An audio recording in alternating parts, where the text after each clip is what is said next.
Okay, so what is it? Well, the best way to describe it is if a cabinet scraper and a spokeshave had a love child, this would be it. Now, normally under some circumstances, things wouldn't turn out well. The child would grow up to be a juvenile delinquent, get into heavy drinking and debauchery of all sorts. But in this case, it turned out to be a wonderful, productive member of the tool cabinet and a staunch defender of the right to use less sandpaper. It's called a scraper shave, and it's not a tool that I came up with or invented or anything like that. I actually saw it in an issue of Woodsmith magazine, and Robert, who you saw in the previous video, was over and I was showing it to him. Well, unbeknownst to me, he went online and ordered the plans, and we decided to make a few. Now, as far as I know, you can only get this tool by making it yourself, and it really doesn't take that long. If you go to Woodsmith, issue number 112, I'll try and put a link below. You can download the plans, and it'll have everything in there that you need. It's what we worked off of. It has the drawings, an explanation, how it goes together, how to do the blade, all of that stuff is in there. If you'll notice, the flat sole is not the only style that you can make. There are other ones with a concave shape or whatever. We just decided to make the straight flat bottom.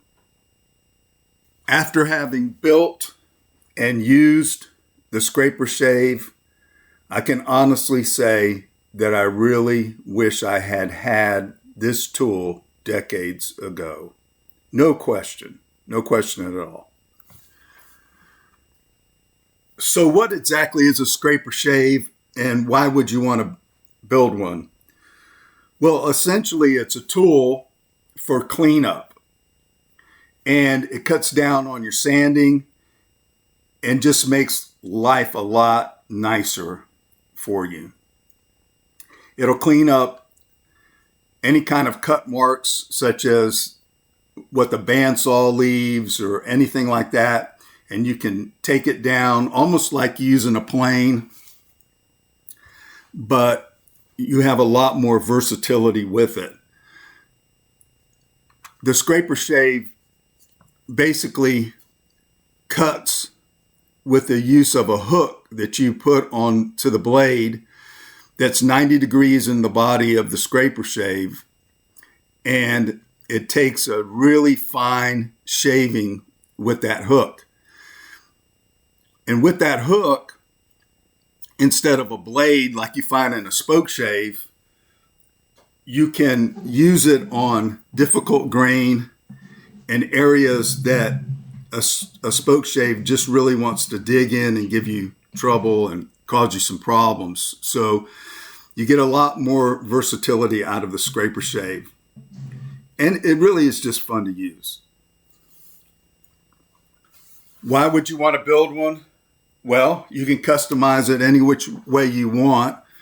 You can make the handles however you want to fit your specific type of grip or what you're looking for. You can use materials that you identify with, like I like curly maple. I make it out of curly maple most of the time. So you can decide what kind of wood you want to use. And really the ease of build. This is a one-day build at most. It's a lot of fun. It's a fantastic project, and it just hones your tool making skills, and it's relatively easy to do. All right, let's get started.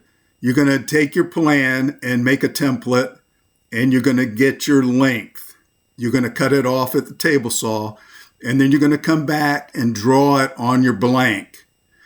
And then you're going to take it to the bandsaw and you're going to saw it out and then shape the handle from there as you would.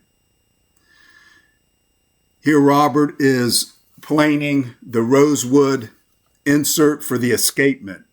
This is the jig that will hold the escapement block at a 20-degree angle.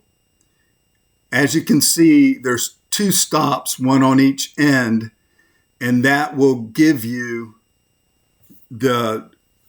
each end or the width of the blade.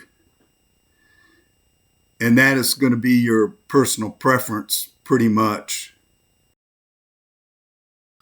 So we're going to take the stock to the table saw and we're going to cut the escapement block to width. Now you're going to want to use a flat bottom blade so when you're cutting the actual escapement part, you have a flat bottom when you're done. And it's just a lot easier to clean up when you have it that way.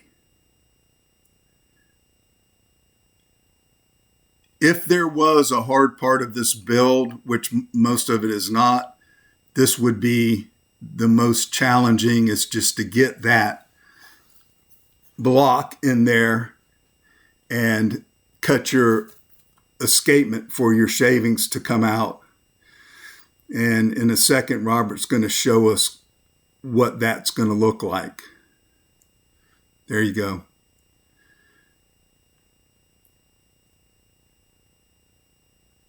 And that fits into the body of the scraper shave. And there's a bunch of them that we cut because once you're set up, you might as well cut a bunch of them, no matter how many you're making, because the setup is what takes time. All right, the last thing we need to do is sharpen our blade. It's been ground to a 45-degree angle, as you see there. And we're going to set it down on the bench.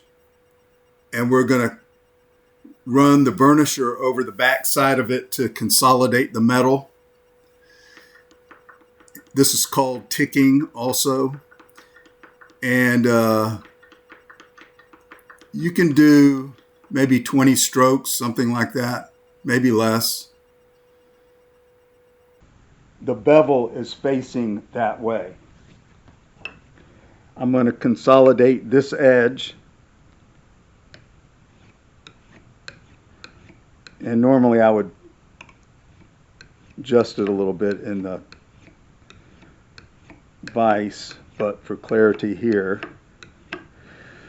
And once we do that, we're going to start rolling this edge over this way a little bit until we feel a burr on the back.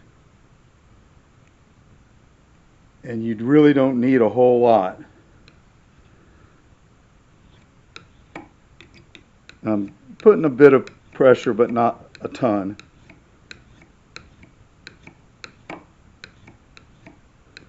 Same way you would sharpen a cabinet scraper.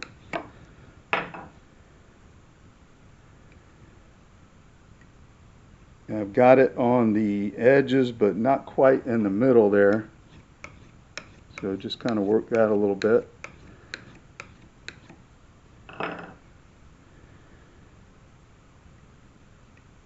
And there we go. And we have that little hook that does the scraping, but actually it's kind of a misnomer. It does more cutting than scraping. That's as simple as it is.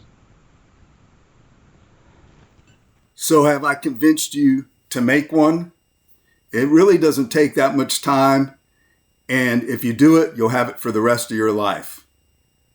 If you do make one, let me know. Give me some feedback on how it's going for you. and what you've done with it.